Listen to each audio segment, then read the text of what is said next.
Today, we're going to master one of the key fundamentals of photography by exploring the exposure triangle: shutter speed, aperture, and ISO.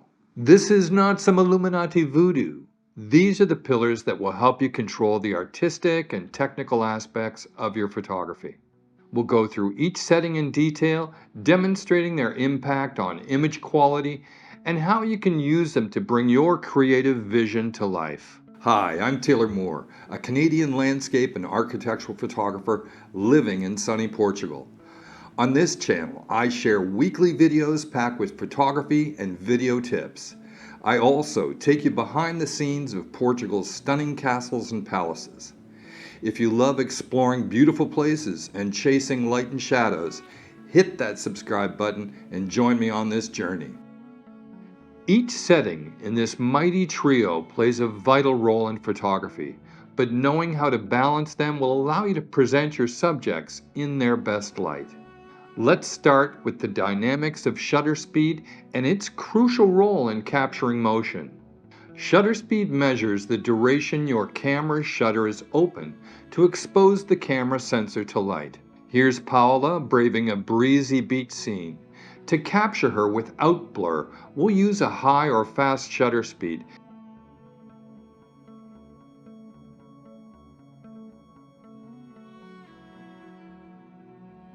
Now, if we want to highlight the movement, like her hair caught in the wind, opting for a slower shutter speed creates that beautiful motion blur.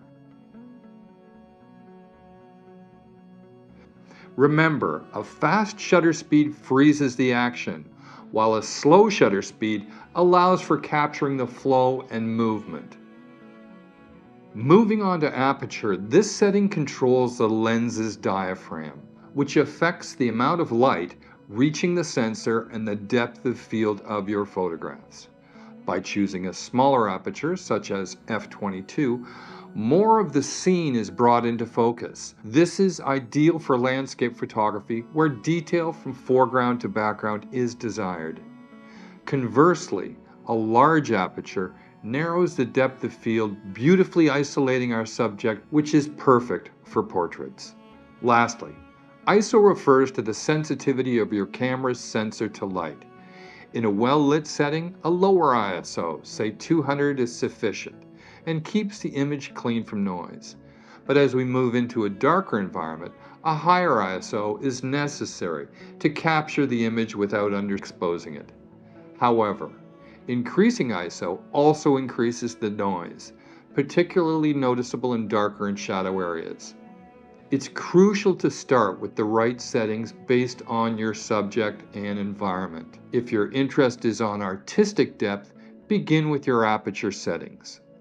And in dim conditions, adjust your ISO, first to secure a proper exposure, then fine-tune your shutter speed and aperture based on the artistic effect you want to achieve. We've covered a lot today, from freezing action with fast shutter speed to creating depth with aperture and managing light with ISO. Practice and experimentation is the key to great photography. If you found this helpful, please like, subscribe, and hit the bell icon for more updates. I'm Taylor Moore. Peace, love, and hockey.